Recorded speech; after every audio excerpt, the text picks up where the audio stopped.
The ability to communicate with others and to participate in the conversation of humanity is one that I admire and find incredibly important. Our classmate Araldo is perhaps more qualified to partake in that conversation than I will ever be. We are all in this class to learn how to speak in public, but I find it very fulfilling to learn more about each other. And I think that after hearing about Araldo, you will agree.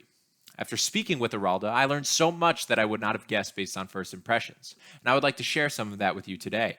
I would like to scratch at the interesting life of Aralda Shuka. Whether it is her life outside of the United States, her knowledge of a staggering amount of different languages, or her love of helping others. So many aspects of Aralda's life are interesting and worthy of discussion.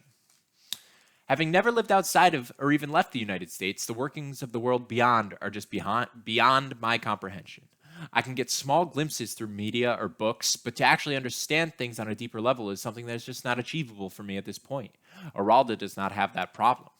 She grew up in Albania, didn't come to the United States until 2010. She lived through the communist regime in her home country and even lost her father to it when she was 3 years old. She worked with a political party during her time there, and surely has an understanding of concepts which I can only theorize.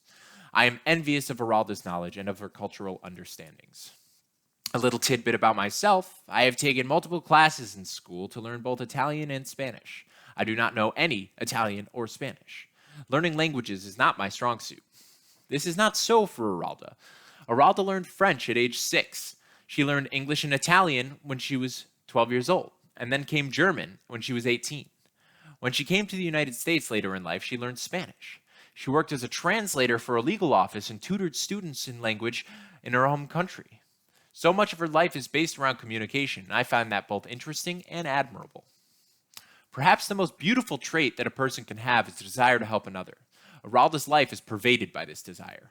Whether it was working as a teacher or in a political party or her tutoring, her life in her home country was dedicated to the betterment of others.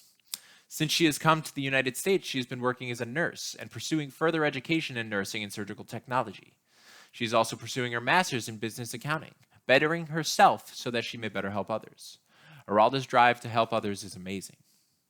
In conclusion, the life of Aralda Shuka is an interesting one. I find it shocking what can rest beneath the surface of an individual, all the experiences and traits you would never know without making an attempt to learn about them.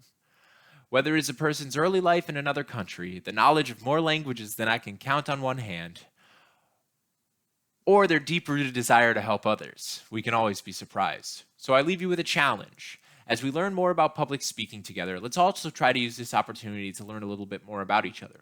You never know what you might find. Thank you.